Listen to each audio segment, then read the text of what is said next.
Est-ce que vous savez ce qui se passe quand les soignants ne vont pas bien? Eh bien, c'est toute une profession qui s'effondre. Je m'appelle Cyrine Talbi et j'ai fondé VetCare pour une simple raison, prendre soin de ceux qui prennent soin de nos animaux. Tout a commencé lorsque j'ai commencé ma carrière professionnelle à l'hôpital.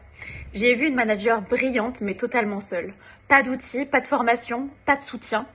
Résultat, une équipe complètement épuisée et sous tension. Je faisais partie de cette équipe. Ensuite, j'ai travaillé pour des cliniques de radiothérapie.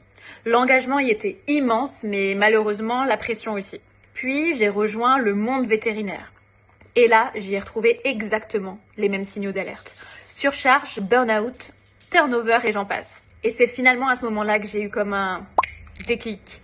Je voulais plus uniquement constater ces souffrances, je voulais les transformer en une mission de vie, prendre soin de ceux qui soignent. Alors il faut savoir qu'aujourd'hui la profession vétérinaire, elle est en crise.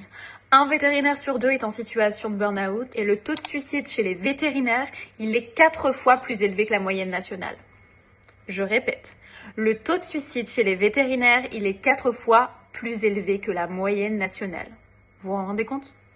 C'est pour ça que j'ai créé VetCare. J'aide les cliniques à retrouver plus de sens, plus de clarté, finalement un nouveau souffle au travail. Concrètement, j'interviens sur le terrain avec des audits, du conseil, du coaching, de la co-construction en équipe sur des thématiques vraiment précises, notamment sur la charge de travail, la répartition des tâches, la gestion de la clinique, mais aussi sur les risques psychosociaux. Et donc, si vous vous êtes reconnu dans ces douleurs, dans ces problématiques, ou même si vous connaissez quelqu'un, même de loin, un vétérinaire ou une assistante soins vétérinaire qui souffrerait du rythme, je serais ravie de pouvoir en parler avec vous. Comprendre vos défis, partager mon travail et peut-être même imaginer comment rendre finalement votre quotidien plus respirable. Merci à toutes et à tous.